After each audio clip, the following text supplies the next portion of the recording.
out this other.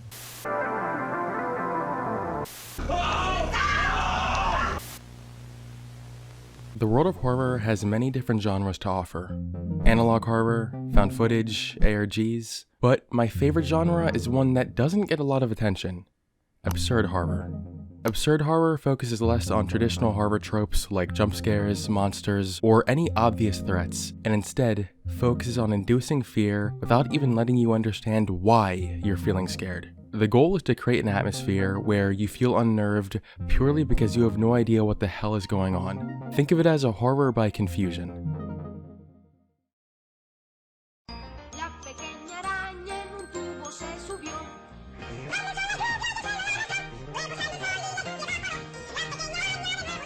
When I was 12 years old, I watched a video belonging to this genre for the very first time: Obey the Walrus. Just 3 years later, this video would become the subject of the very first video uploaded to this channel. That video terrified me for years. Even to this day, I have trouble watching it. So much, in fact, that I'm nervous about editing this video because I know I'm gonna have to include it here. Not only was this my very first absurd horror video I ever watched, but it also still holds its place as the horror video that has elicited the strongest reaction from me ever. And I've been chasing that dragon ever since. The way I see it, there are 3 main elements that absurd horror must have to make it work, with each element building off the last. The first is atmosphere. The overall atmosphere the video creates is incredibly important. For most videos in this genre, subtlety is key. Even though the underlying feeling it's supposed to give off is fear, that's usually not immediately obvious. In fact, most videos in this genre are often interpreted as comedic, but if you push too hard in either direction, it can compromise the remaining elements that make the genre work so well.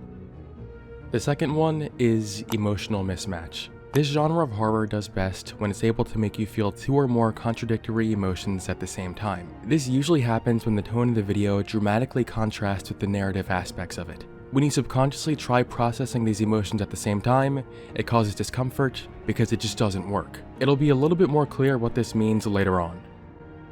And finally, we have confusion. This is by far the most important element. This whole genre thrives off of confusion. If at any point during the video you become fully aware of what's going on, then the effect is ruined. The combination of the atmosphere and the emotional mismatch serve to overwhelm your senses and confuse you with absurdity. As a result, your mind tries to make sense of what you're seeing, and the more difficult it is for that to happen, the more your brain panics. The fascinating thing is that the panic isn't even caused by your mind filling in the gaps with something unsettling, because if you're really fully entrenched in the experience, you shouldn't even be able to do that. Absurd horror, at its best execution, should cause panic by making your mind experience complete chaos. For a really quick way to get an idea of the state of mind we're after, let's try a quick exercise. Take a look at this picture and try to name just a single recognizable object that you see here. Even though this image looks so recognizable at first glance, it's really impossible to pick out anything that you can genuinely recognize. It's not just confusing to look at, it's disorienting. That is a very close idea of the state of mind that absurd horror aims to subject you to. Now, this type of horror isn't for everyone, mainly because to a lot of people, it doesn't even feel like horror at all. The absurdity becomes so extreme that most of the time, this kind of stuff comes off as comedic. And that's okay, because comedy is a totally legitimate way to interpret this stuff too. Some people are terrified while others just laugh. That's what you're going to see a lot of in this video. A lot of the absurd horror videos we're going to be diving into are essentially just obscure shitposts on the surface. So get ready to move beyond the curtain of traditional horror as we explore when the absurd becomes horrific. Ode to Mark Taylor. Ode to Mark Taylor was an obscure video uploaded to YouTube on June 13th, 2013. The channel that uploaded the video was called Henry Howard, and this is the only video they would ever upload. The video never gained much attention, only getting a few thousand views. Despite this, those who did find out about this video were left confused by it, with some calling it one of the last great true unsolved internet mysteries, and others just calling it a shitpost, for reasons that will soon become clear.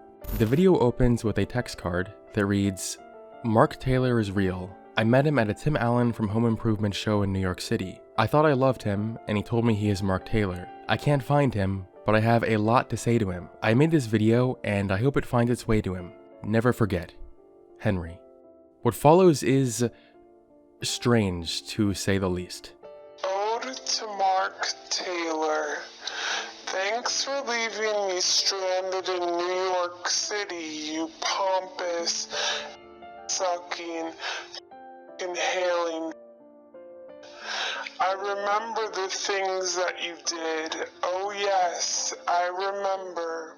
The whole video consists of this narrator reading a humorous but weirdly unsettling note seemingly addressed to Mark Taylor, one of the characters from the 90s show Home Improvement. In their note, they give details of them meeting up with him in New York, partying, and then eventually being used by him.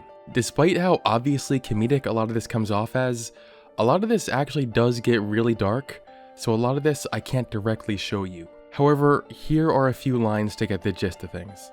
I had remembered you giving my baby sister Xanax and her the very same night. If you ever step foot near my side again, I will knife you where you stand, Mark Taylor. I don't even know what happiness looks like anymore, Mark. Damn you, Taylor. You've ruined me. The description keeps up the same dark, comedic tone as the video. The beginning is the same as the text card we saw at the beginning of the video. In the next section of the description, they write about how they were told that writing down these things will help them, even though they're doubtful. The remainder of the description is just a transcript of the video. The entire concept of this video is just so ridiculous that it really does feel like some sort of surreal joke, but it's done in just the right way to also give off an unsettling vibe. This can be attributed to a few things. First, atmosphere. Because of the voice filter used for this, the voice feels unnatural and artificial, but not so much to the point where it totally loses its humanity.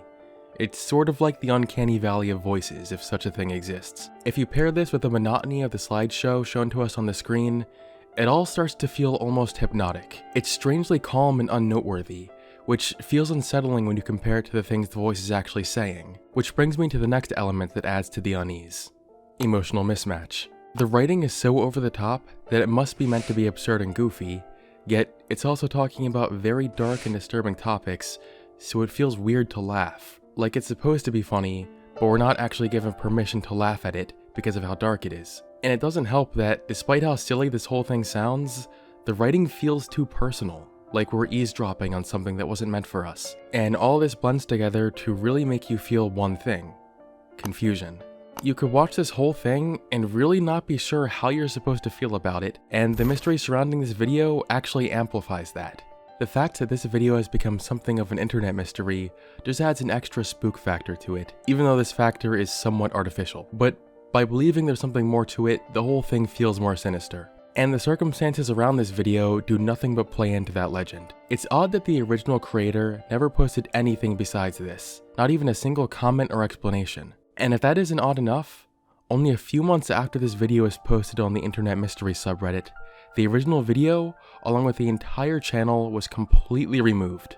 Like I mentioned before, half of what really makes this creepy at all can be largely attributed to the small lore it has left in its footsteps. In the 2024 Internet Mystery subreddit post that mentions this video, everyone congregates to share their thoughts on the origin of this video. By far, the most common theory is that this is some sort of absurdist or comedic shitpost. I think this comment from Big Poison Swamp sums it up the best. Literally just repeat out loud to yourself what the video is actually about, and it's hard to actually take this as anything more than a weird joke. This does seem like the most level-headed reasoning here. The original poster of the Reddit thread believes differently though. They're more insistent on a deeper meaning. One that they've speculated on is that what we've witnessed is a real letter, but the Home Improvement characters were used as stand-ins to refer to people who actually exist and events that actually transpired. The only thing truly supporting this theory would be the section of the description of the video where the author writes that they've been told writing this down will help, even though they think it won't. This could suggest that writing and releasing a letter like this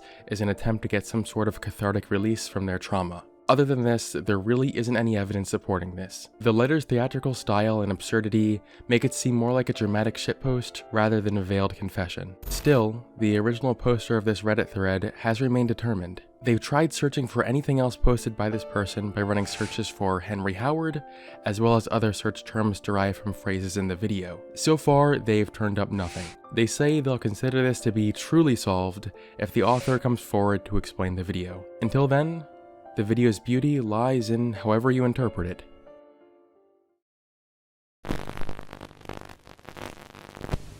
One must always be prepared for Pig Day. One must always be prepared for Pig Day. Praise Pig Day. Praise Pig Day. Praise Pig Day.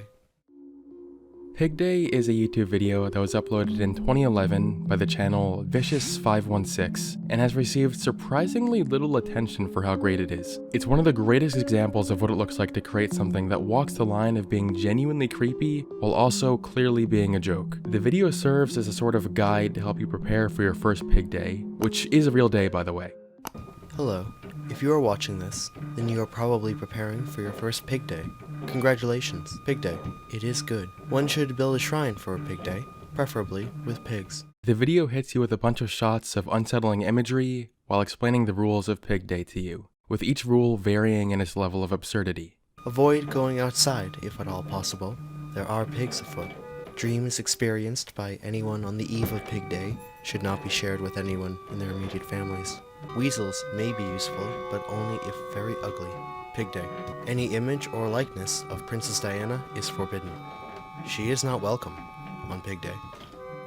Although this is clearly ridiculous, there is something about the way it mixes comedy with horror that makes it so special. I remember watching this for the first time years ago with my girlfriend at the time, and I remember her laughing her way through the video, while the whole time I was just kinda sitting there mesmerized by the whole thing, slowly feeling more uncomfortable as it went on, even though I understand that it was basically a shitpost. And here's what I think makes it so successful in being creepy. The atmosphere and the emotional mismatch produced by this video are kind of one and the same in that they both play off of each other. Everything about the video genuinely paints a creepy atmosphere. The visuals, music, and even the tone of the narrator. The only thing that doesn't match is the actual content of the dialogue. It's full of absurd lines. If you've never seen the video before, then after just watching only the first few seconds, you might actually be expecting to see a legitimate horror-themed video. It's not until a couple lines of dialogue that you realize this is supposed to be funny. And although you'd think this would cause some sense of relief from the creepiness factor, it actually makes it worse.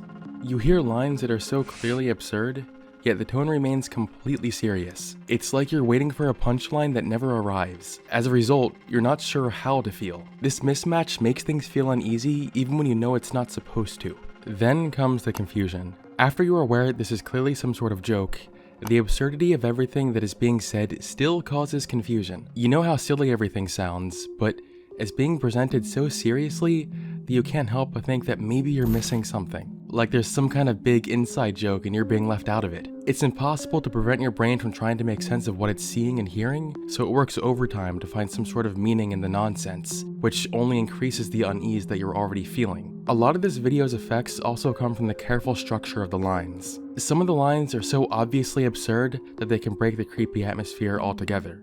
Flying squirrels are considered sacred on Pig Day. Pig Day is forbidden in Canada. It is a law. Speaking as a pig is highly recommended. And then, there are lines that actually verge too close to legitimate horror. The dead are not to be buried on Pig Day. Do not look the pigs in the eyes. One may never speak of the events of last year's Pig Day on Pig Day. So, just as you're getting used to balancing that area where lines go from super absurd to subtly absurd, you're left in this weird in-between place where the immersion is only half broken. Then you hear a particular line that sounds too serious, and you think, wait, that one wasn't funny, and suddenly you feel out of the loop again. It's also interesting to note that the music and visuals are so unsettling in and of themselves that you could probably just overlay an entirely different script to this, and the resulting video could actually be passed off as a traditional horror-themed video. But despite that, I still think the absurd script makes it creepier. A traditionally scary script would give you predictability. You would know exactly what you're looking at, and that would be comforting in its own way. Whereas the absurd script leaves you more on the edge because you're not even totally sure what you should be feeling. Overall, what makes the video so well executed is that it never lets you sit with a single emotion for too long. The moment you feel like you're feeling the correct emotion, you're instantly pulled out of it and left confused again. It's disorienting. And that's what I love so much about Pig Day.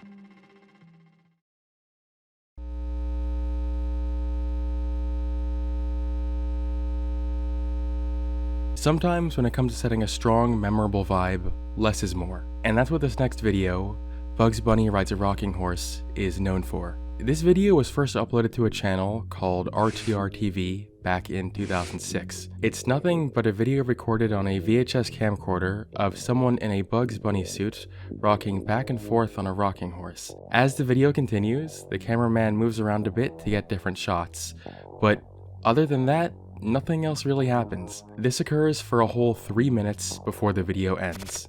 No cuts, no explanations, not even any audio, except for the constant hum of the VHS tape degradation. At first, it's goofy because of the absurdity, but soon a sense of unease starts to creep in. In the nearly 2 decades this video has existed, the comments have been a mix of people who just find this silly or funny, and people who find it unsettling.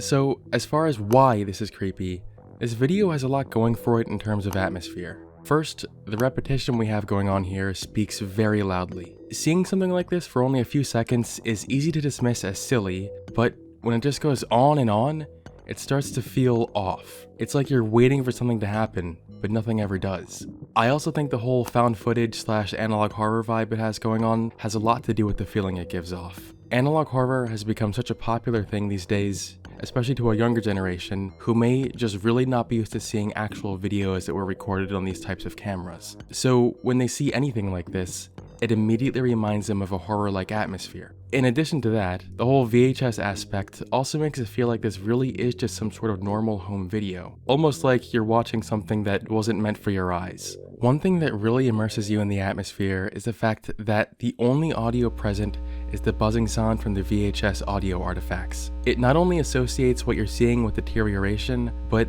that one constant sound also acts sort of like a mantra throughout the video, keeping you focused. Trying to piece together what you're seeing while you're completely mesmerized by this droning noise going on in your ear is quite an experience, and I'm definitely not alone in feeling this way. The buzzing sound was so unsettling that at least 5 other commenters reported it added to the experience for them.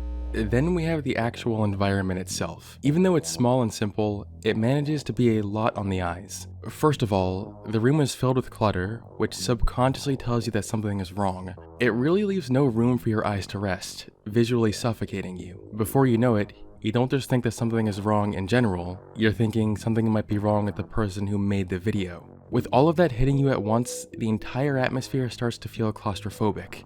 Like someone is stuck here, and just by watching this, you are too.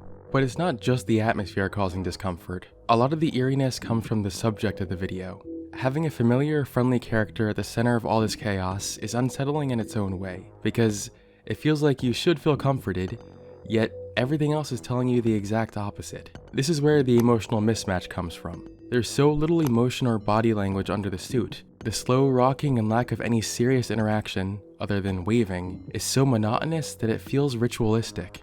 The video bombards you with all these details, but the one thing it doesn't give you is any sort of narrative or explanation. This is where the confusion comes in. Your brain naturally wants to make sense of things, and when it can't, it starts to feel like something is seriously wrong. The confusion factor is definitely what had the most effect on people here, since the most common type of comment wasn't people making jokes or talking about any specifics about how it made them feel, but the most common type of comments were simply variations of what the f***. If one thing is for certain, it's that people were confused. But this video actually has a bit more of a story behind it. In the long time that this video has been around, it's created quite a legacy for itself. Throughout the years, this video has surfaced in numerous Reddit threads where people have theorized on what the origin of the video even is, but most people were never able to get any solid answers. Personally, my theory was that it was an old video made by some friends who were just screwing around, but I was actually wrong. The answer was revealed in an Internet Mysteries Reddit thread just last month. The user, Bunny Pancarta, replied explaining that the man in this footage was actually the owner of the YouTube channel Rapid T Rabbit, which features more videos of a rabbit suit wearing person. Just to make sure this person wasn't pulling our leg, I did go ahead and verify this. The name of the channel which uploaded the original VHS footage, RTR-TV, likely stands for Rapid T Rabbit TV. The RTR-TV channel also has an actual Rapid T Rabbit titled video on it. On the main Rapid T Rabbit channel, there's a video of him wearing the exact same Bugs Bunny suit, and in an interview this Rapid T Rabbit guy did, you can clearly see they're in the same exact room this video took place in. So, now that we know that this guy is Rapid T Rabbit, that just leaves one final question. Who the hell is Rapid T Rabbit? This character started with a man named Richard James Concepcion, who was known for creating a puppet show called Rapid T. Rabbit and Friends that was broadcast on TV in New York from 1983 to 2017. The leading character of the show was Rapid T. Rabbit, and he was accompanied by various other puppets. Richard actually became somewhat well known with all this stuff, making occasional appearances on other shows, including an appearance on The Daily Show in 1999. In the final years of the Rapid T. Rabbit and Friends show, Richard started making appearances on the show in a fursuit rather than just using a puppet. This was clearly something he enjoyed, and you can see many other videos of him in various suits on the main Rapid T. Rabbit YouTube channel. The TV show suddenly came to a halt in 2017 when Richard Concepcion passed away in his apartment from natural causes at age 60. Even though the other videos we discussed were definitely made with the intention of giving off a subtle, creepy vibe, it seems that this actually was not the case here. Richard Concepcion likely didn't upload the video with the intention of confusing anyone or even creeping people out at all. He was genuinely just doing something he loved. But I think that makes it all the more impressive that such a well-crafted, unnerving atmosphere can really be created by complete accident. Regardless of Richard's intentions, I'm sure he would appreciate his work being enjoyed by people, no matter what their interpretation of it was. Absurd horror is the one genre of horror that has always been super difficult to come by, mainly because 1, it's really not for everyone, and 2, it's really tough to properly execute. If you play too hard into either factor, creepiness or absurdity, the whole thing just ends up failing. It really is an art. And while I've still never come across anything that has affected me the way Obey the Walrus did all those years ago, I'm fine with that. I might never find anything else that gives me that exact feeling, and that's okay, because ultimately, that's the feeling that led me to choosing the topic for the very first video I ever posted on this channel 10 years ago. And for that reason, this genre will always hold a special place in my heart. Thank you for watching, and I will see you on the flip side.